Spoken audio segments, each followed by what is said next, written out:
I really don't see how moral nihilism is tenable. And now you argue that morality does not exist because to have values we need to have valuers, and valuers can contradict each other, and so to get around to obey the law of non-contradiction we have to thereby just dispense with morality existing altogether.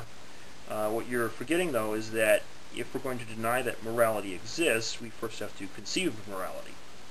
And concepts such as good and evil, which have a abstract existence, and moral codes, which have an abstract existence, and then to deny that these things exist is essentially confirming that they exist all at the same time, because before you can deny it, you have to think it up. And so you're basically saying that the abstraction that you just thought up does not exist, which clearly isn't the case, because we could have mathematical nihilism or logical nihilism like that and say that these abstract things don't exist either.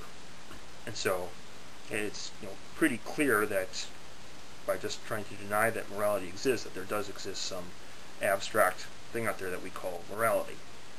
Now, it's fairly easy to derive an objective morality once we see the structure of morality. We have a sort of a binary structure to morality of good and evil, or right and wrong, desirable or undesirable, and so forth. And then we have a set of rules underneath that that are defining that binary structure, and we just see which ones are consistent with the universe that we see around us, the logical system of reality that we see around us, and which ones are not. And the ones that happen to be are the right ones, and the ones that are not are the wrong set of rules.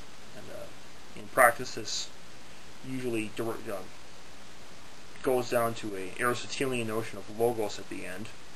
It's a very natural concept, and so it's pretty easy to see how an objective morality could be derived from this. And the only other thing that your argument hinges on is that objective morality does not exist, which you don't give an argument for, you just state out, and I don't see how that could be possible. Moral relativism can't be valid because it would lead to non-contradiction, which you rightly pointed out, but we also know that if we deny that morality exists, then we are contradicting ourselves as well, because we are just saying that the concept we just thought up doesn't exist. So now, the only way to get around this is simply to say that an objective morality does exist by definition. So I really don't see how you could say that an objective morality doesn't exist like that.